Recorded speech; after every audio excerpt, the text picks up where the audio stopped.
Hai semua, di video kali ini Cikgu Indra nak share soalan yang ke-15, iaitu soalan yang terakhir dalam latihan sumatif untuk bab yang ke-8 kinematik gerakan linear.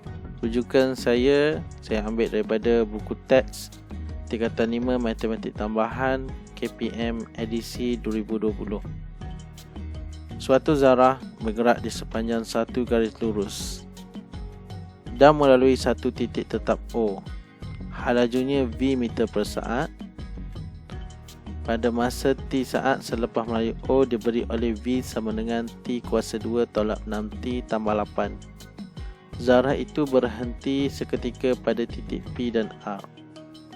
Anggapkan gerakan ke arah kanan sebagai positif. Macam biasa, kita lukis dulu. Ini zarah. Dia bergerak di sepanjang garis lurus dan melalui titik tetap O. Dia dah lalu sini. Okey, ini katakan dia titik tetap O. Diberi V, dia diberi V meter per saat. Lajunya V meter per saat. Pada masa T saat selepas melalui O, dia beri V sama dengan T kuasa 2 tolak 6T tambah 8. Zarah itu berhenti seketika pada titik P dan R. Kita tak tahu P ke R kerana kita letak kat sini. Sini P, sini R. So masa ni kelajuan zarah adalah sifar. Okey. Sini zarah.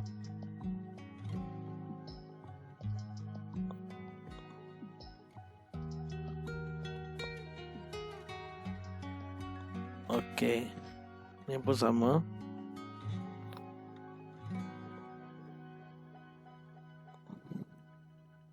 Ini adalah bayangan zarah yang bergerak lah.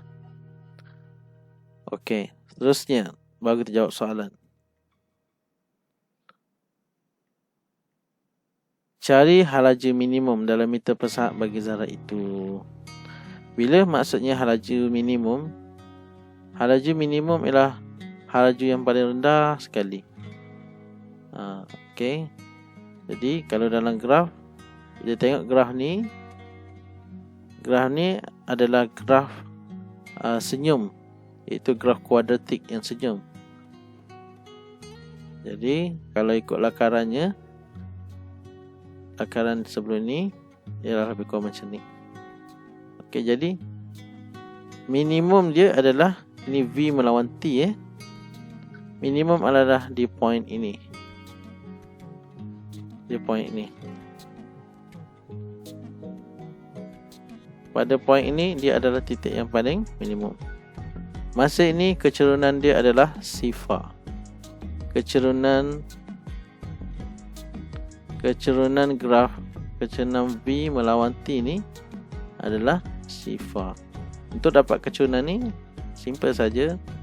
A dV dt dan setkan kepada sifar. So T pada masa ini kita dapatkan, masukkan semula dalam persamaan ini untuk dapatkan nilai maksimum atau minimum.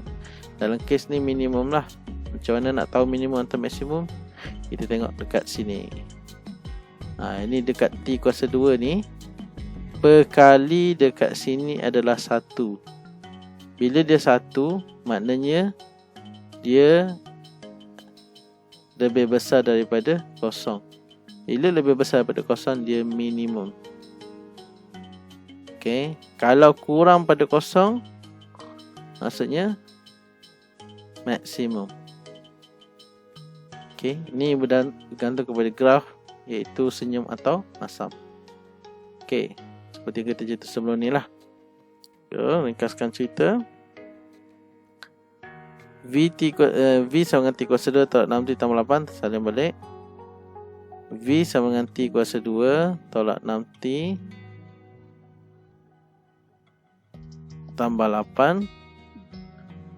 dV itu A sama dengan 2T differentiate. Okey, 2 sini bawa kuasa tolak 1 tolak 6. So katakan A adalah, katakan apabila A kosong, jadi kosong 2T tolak 6. So 2T sama dengan 6T sama dengan 3 saat. Jadi maksudnya apabila 3 saat laju mengalami minimum value. So oleh itu kita masukkan nilai minimum ni masuk dalam ni. V minimum laju minimum, kita tulis ni laju minimum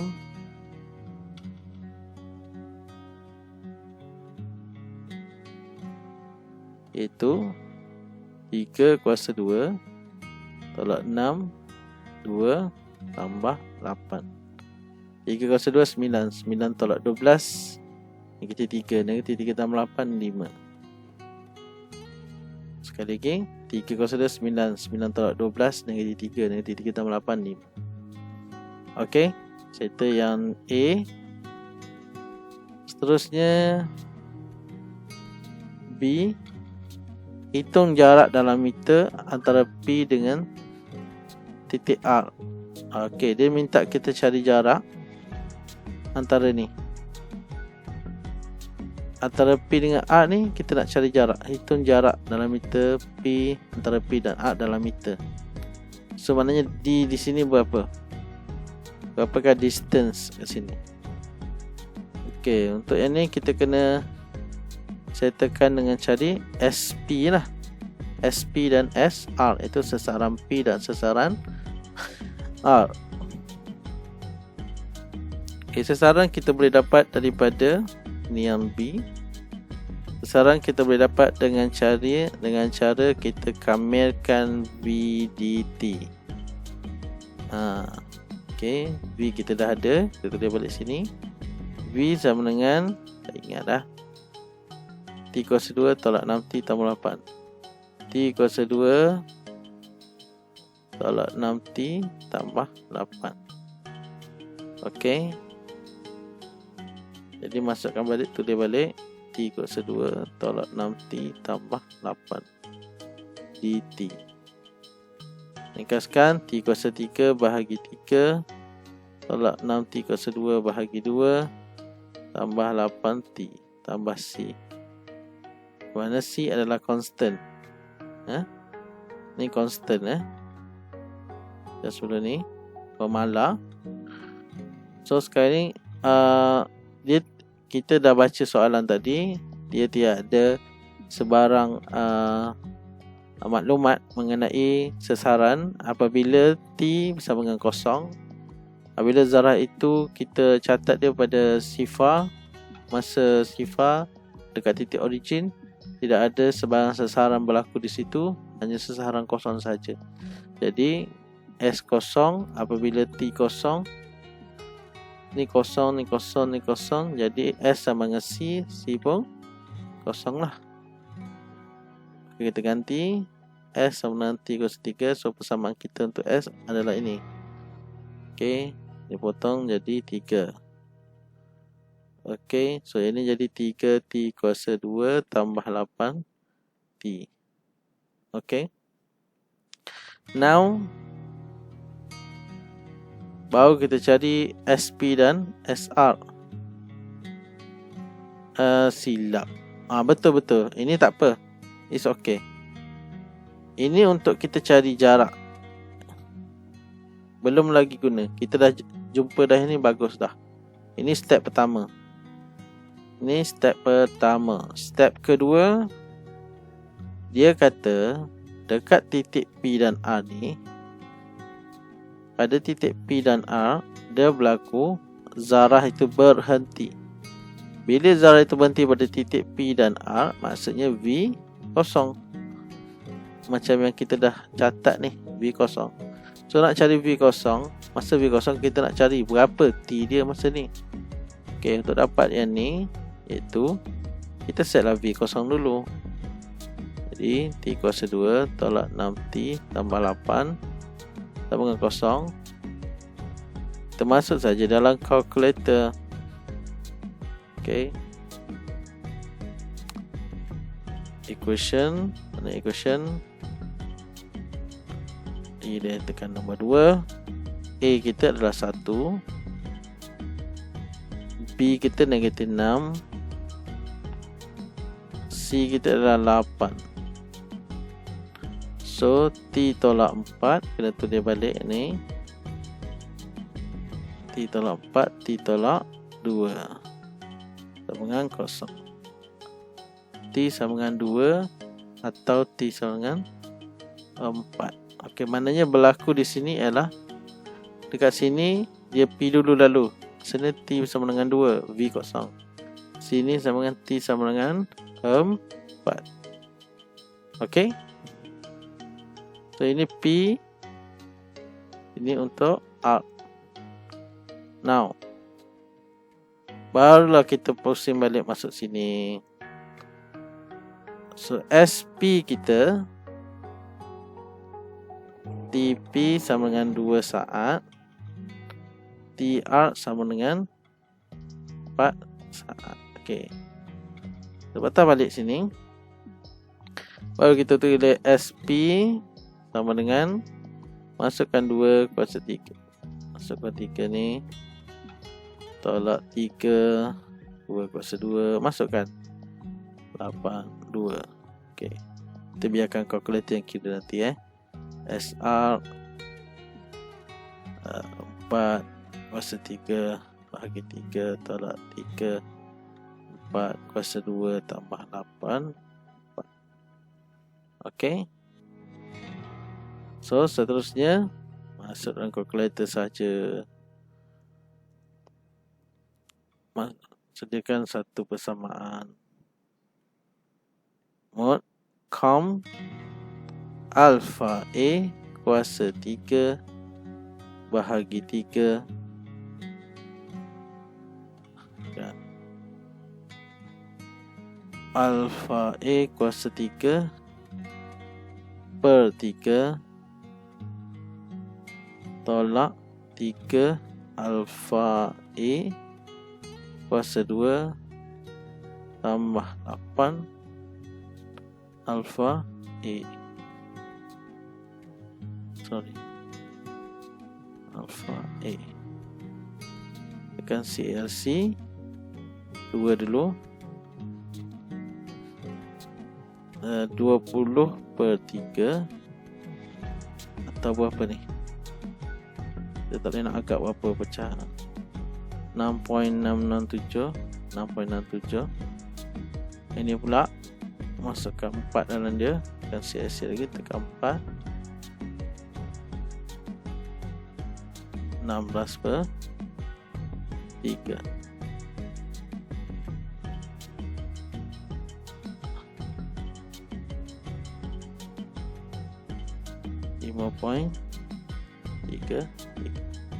So oleh itu jarak antara P dan R adalah jarak iaitu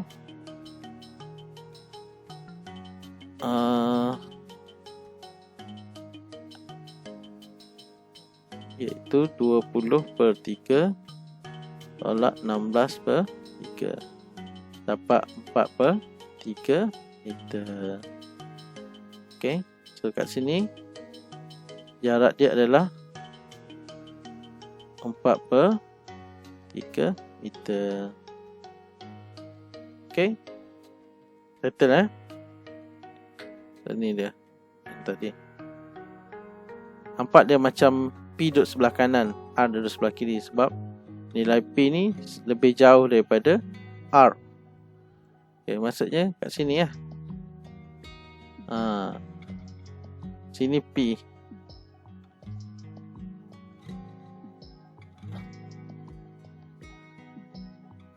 Maksudnya T2. Dia T2. Ini T R. Ini T4. Ini R. T4 jarak dia. T4 apa jarak dia ni? 6 16/3, itu 5.3. Saya tulis pakai pen lain. Ini jarak dia dari sini adalah 16/3. Jarak P pula ni dengan ni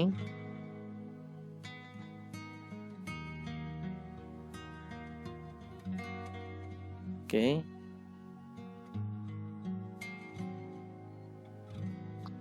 Dia apa ni? Tak ingat. 20/3. Okey, pasal jarak tak ada masalah. Berubah-ubah. Dia mana? Yang penting dia tetap positif. Okey, jadi 4/3 lah. Okey. Settle Settle untuk yang B. Itu jarak dalam meter antara titik P dengan titik A. So jarak ni yang kita cari tadi. Itu kita tolak ni, dapat yang tolak yang ni, dapat yang ni. Dapatlah 4/3. Alright. C pula, tukar colour dulu. C pula, lakarkan graf halaju bagi masa, halaju masa bagi antara julat antara T daripada 0, julat T antara 0 hingga 7. Seterusnya tentukan nilai julat T apabila halaju zarah itu meningkat. Okey, dia minta kita lukis graf ni V T+2 tolak 6 T tambah 8 antara 0 sehingga 7. Jom kita buat.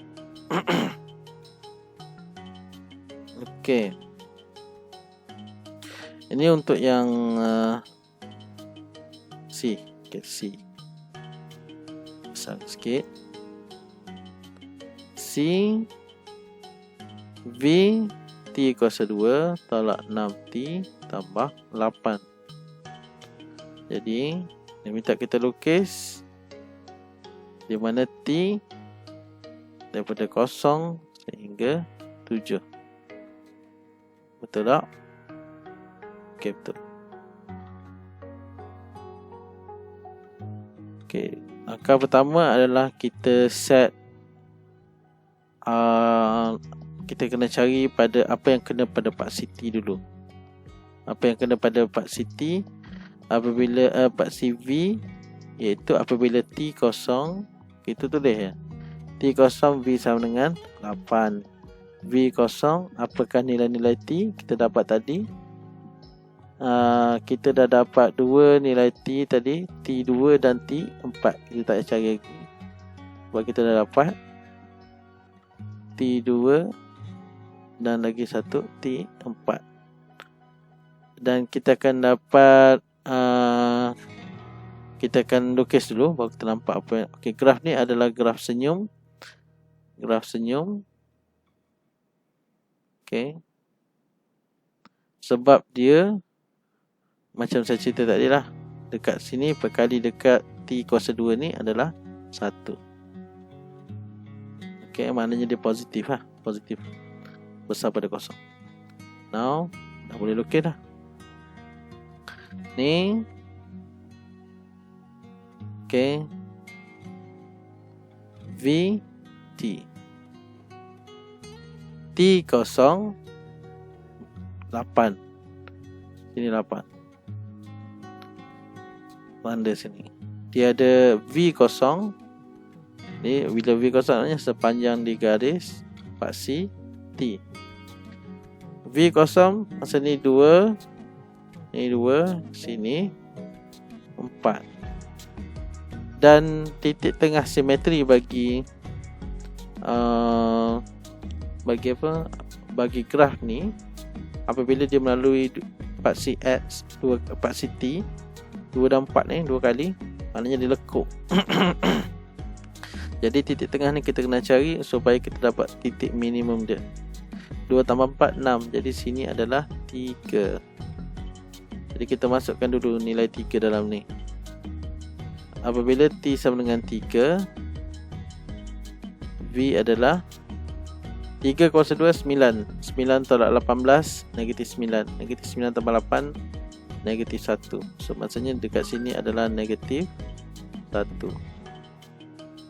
Okey, dan last sekali ialah 7. Kita masukkan tu 7 pula. T7 V masa ni kita masukkan kalkulator lah. Okey. 7 iaitu 7 kuasa 2 tolak 6 darab 7 tambah 8. Okey, so dapat 15. So kita ada tanda 15 ni sebab kita sampai julat 7 kan. Julat nilai sampai 7. Saya dikatakan sampai sini ni mesti garis putus sampai sini dekat line. Ni sampai sini garis putus. Okey, kita level sini. Gitu. Okey, faham Okey, seterusnya lakar lah. Kala lain. Okey, lakar dia. Lakarlah selembut-lembutnya tangan. Okey. Make sure berlatih kena pada point-point ni. 8, 2 sini 4 kena.